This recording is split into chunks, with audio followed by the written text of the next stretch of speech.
and burn. Hey everybody! So tonight I am looking to discuss Ian McEwan's 2005 novel, and that is Saturday. Now it's interesting because this novel is sort of like, it's the perfect marriage of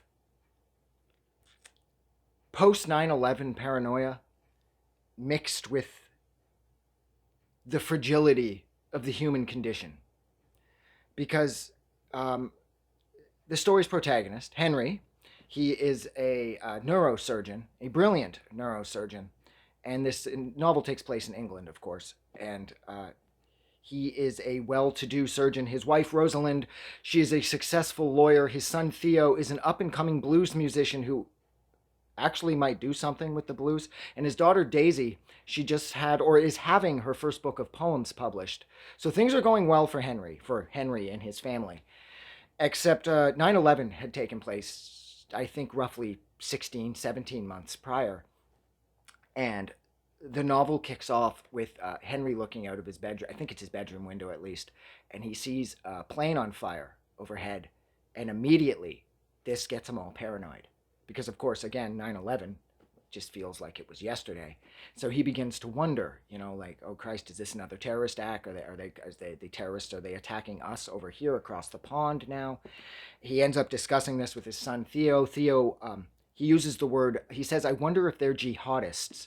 And Henry sort of is taken aback somewhat by Theo using the word jihadist. And he says, he discusses with himself how it seems alien that word is leaving his son's mouth, because prior to Osama and Al-Qaeda attacking the Americans back on 9/11, he is hypothesizing that a kid like Theo would otherwise, he'd never even know what the word jihadist meant. He wouldn't even know that word exists. And that's what I really identified with about this book. Was it, for anybody old enough to remember, this is just before the Americans, with Bush's coalition of the willing, they would go in and invade and completely fuck up Iraq. And so a lot of protests are starting up throughout the course of this Saturday. And as Henry's going out to play squash, he's doing this, he's doing that, and the anti-war protests are building up. And like I said, like, for anybody that's old enough to remember, that's exactly what it was like. The world shut down after 9/11. For example, Slapaham, record label that I absolutely used to love, run by Chris Dodge from Spaz. 9/11 was the reason that they had to close their doors, because people stopped spending money, because people stopped going out, because people became terrified of the prospect of losing their lives to Al-Qaeda. And this wasn't a joke in 2001 to 2005, roughly. Everybody was scared. I mean, the idea that the terrorists could be anywhere and everywhere was a real possibility. Like, the media was not making anything better. They were telling us the terrorists were everywhere. The anthrax was going to start falling from the fucking sky, and there's going to be terrorists with bombs in their shoes, because there's that guy who might have had a bomb in his shoe, who I don't think had a bomb in his shoe. I remember everyone having to take their shoes off at airports for a while there. And that was post 9/11 paranoia. So that's what I was able to identify with this novel, was just that sense of dread and that sense of panic that everybody had in the world for roughly 2 or 3 years after 9/11. It seems like everybody was walking on eggshells. And everyone was like, oh my God, when's Al-Qaeda going to strike again? And then Osama, this is even touched on in the novel at one point. Al-Qaeda had made a number of threats back then about attacking all of the countries who were part of President Bush Jr., his coalition of the willing, the countries who were willing to go into Iraq, because apparently Saddam had WMD, or weapons of mass destruction. For anybody that doesn't know what that acronym is, it's simple. WMD is world, like I said, weapons of mass destruction. And they said that, like, you fuck with any of us, any of our people, and Osama said, we'll come for you. And then it was interesting, because I remember me and my friends used to argue a lot that, like, well, no, he's not going to care, because Iraq, Osama has referred to them as the communists, and he didn't like Saddam and his cronies. He said, again, he thought they were too communistic for him and his Al-Qaeda buddies. So everyone that I knew was like, no, they're not going to attack anybody for, the United States attacking Iraq. And they didn't really. It turns out that after Al-Qaeda had pulled off 9/11, it cost them more than it gained them, because it pretty much it sent the Americans into the fucking red, and they unleashed hellfire on Al-Qaeda. And they eventually caught up with Osama and potentially killed him. I'm not sure about that one. There's a burial at sea, and I'm not exactly sure how accurate that was. But nevertheless, that threat has long since been dealt with. But that's, for me, that's where this novel really kind of takes shape, is just because I can really relate to the panic and like all the discussions we had, and everybody arguing, should the Americans go into Iraq? Shouldn't the Americans go into Iraq? My thing with the whole the United States invading Iraq was I didn't understand what one had to do with the other. Like, Osama bin Laden was was a rich kid who hated the West for what the West had done to Afghanistan. And he was quoted as saying that he needed to kill 2 million Americans in order to make up for the 2 million Afghanis that the Americans had killed over the years, especially with the wars with the Russians back there at the 80s and everything.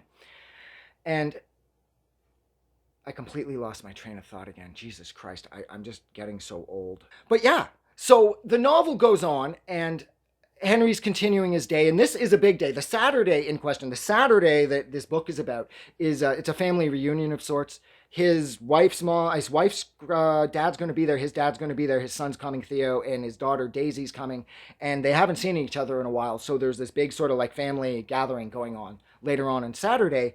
But what happens along the way is he gets into a minor, and I would say a minor fender bender with a dude named Baxter and a couple of his friends, who then proceed to attempt to extort cash out of Henry because of the minor fender bender, or they're going to beat the shit out of him. And it's at that point that McEwan makes a really, really smart observation about fighting, and how, because Henry is a neurosurgeon, he discusses to himself how he knows he can't go to the ground. He can't fall because there's such a difference between punching and kicking.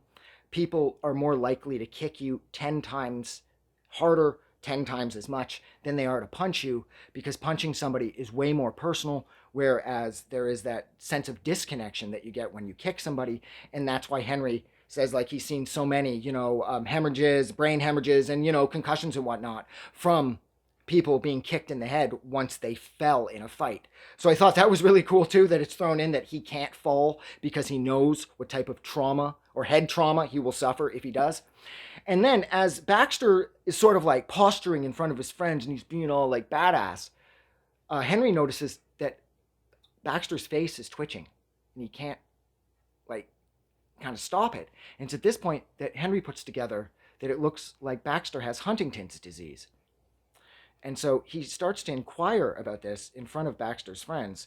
And you can tell that this sort of like, it hurts Baxter's feelings that he's made to look weak in front of his friends. But at the same time, he can't help but be interested because he does have Huntington's. And it looks like he's too afraid to dig in to find out exactly what Huntington's is and what it's going to do to him. And so when Henry's discussing it with him in this moment, like attempting to stop himself from getting his ass kicked, you can tell that Baxter wants the knowledge that Henry has, but he also has got to be like the ultimate badass. Like, yo, you shut your fucking mouth. I'm not afraid of shit. Huntington's this motherfucker, And Henry gets out of that situation, and he goes on and he continues his day. He ends up at a ridiculously aggressive squash game with his buddy Strauss, who, if I'm not mistaken, is an anesthesiologist, and it gets way too competitive. And that's because, again, the post 9/11 paranoia is still kind of fresh with Henry. It's always on his mind. He discusses it with his son. He ends up getting in a fight, sort of, with his daughter at the reunion, where she's saying how we can't invade Iraq, and he's saying maybe we have to, and she gets really upset about that, saying, like, you can't kill all these innocent people. What do the Americans think they're doing? And blah, blah, blah. And there's this really negative back and forth between them. And then Baxter shows up at the family reunion with his couple of friends, and shit goes sideways, because it looks like Baxter makes Daisy strip, and it looks like he's going to rape Daisy, but then he doesn't. He actually makes it seem like Daisy chose to take her clothes off, because Baxter's like, nah, you can put your clothes back on. Like the whole thing was her idea. And the whole time Henry is attempting to reason with him, saying, I have all this information. Like I talked to you earlier when we got into the minor accident, I said that I have a bunch of information. I have it upstairs. I've printed it off. I have a bunch of colleagues. They can help you, blah, blah, blah, blah, blah. Come upstairs with me. Come upstairs with me. And he does manage to get Baxter away from his friends and upstairs to Henry's office, where he is attempting to show him something to do with Huntington's, when his son, Theo, shoots upstairs and manages to throw Baxter down the stairs, fucking him up pretty badly. He hits his head rather hard and causes his two friends to take off. And then the police are called, of course, and Baxter's taken into custody, but then he's taken straight to the hospital because of his head injury from being thrown down the stairs. And I was figuring this is how the book was going to end, but then Henry gets the call from the hospital saying that we just got a guy in here who was thrown down a flight of stairs. He's got something wrong with his brain, and only you can do it because, you know, there are other neurosurgeons, but you're the best, and we have seen this go horribly wrong where the patient dies, blah, blah, blah, blah, blah. Something to do with his sinus, because as it turns out, what I learned from reading this book is a lot of stuff to do with the brain. They go up and in through like your nose and that to get to it. I always just assumed they cracked your skull open, found the part of the brain, and started to twiddle with it. But no, as it turns out, it looks like they're going up through here. And Henry tells his wife, Rosalind, he says, look, it's him, like it's Baxter. Like, and she says, like, you're not going to hurt him, are you? Like, promise me you're not going to get revenge. And Henry's like, no, whoa, I'm fucking going into work to do my job. And sure enough, he gets to the hospital, he does the operation, and he saves Baxter's life. But then that begs the question, did Henry get revenge? See, personally, I think Henry went in to save Baxter in order to get revenge because he knows he has Huntington's. And it's confirmed too. He sees it sort of like a sign of it when he's up in him. And I think Henry got revenge by saving Baxter's life because, see, Baxter, as I understand it, Huntington's has roughly a lifespan. You have about 20 years, and it's a horrible 20 years of twitching and jerking, and then you die. So by saving Baxter's life, Henry actually gets the best revenge in the world on him by forcing him to endure at least another decade or so of the Huntingtons destroying him. So even though he did promise his wife that he wasn't going to fuck the kid up, he was going to save his life, I believe he knew all along that he was going to destroy the kid by saving his life and forcing him to live with the Huntingtons. This book, too, just as a quick side note, because this video is running way too long, it's also an incredibly tragic look at the frailty of life. Like, where is it here? I think it's on page 165, where he is discussing, on one hand, when he goes to see his mother, I believe she has Alzheimer's, and he discusses how, he's like, cumulatively, the infarcts cause cognitive decline by disrupting the neural nets. She unravels in little steps. Now she's lost her grasp of the concept of a gift, and with it, the pleasure of receiving it. And it's like I said, so really, there's more than just that, of course, but I didn't want to read the whole chapter about his mom. But his mom's cognitive decline and him having to deal with that. And at one point, too, they end up having to go clean out her house because she's, of course, in like a care center. And he's realizing that everybody's stuff is just junk if the owner of the stuff isn't there to make it special. Like, you know, his mom's used tea cozy is actually kind of disgusting when you think about it because it's all used and beaten up and shit. But it used to have value and meaning and significance when his mom was still living there and using it.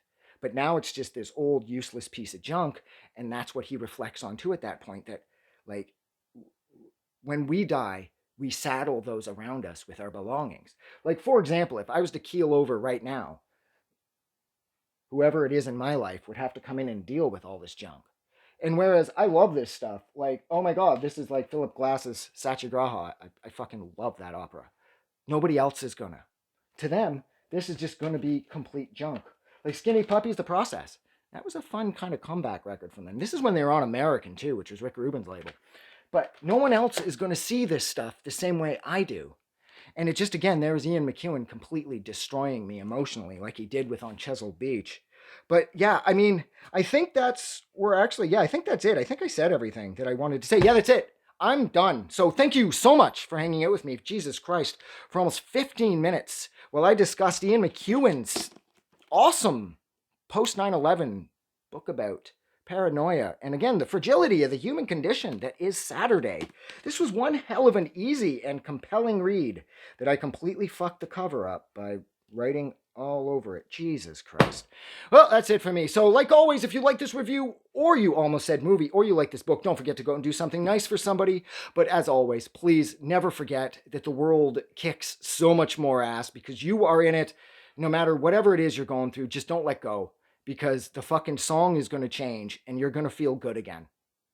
Yeah, I'm getting out of here. Have a good night.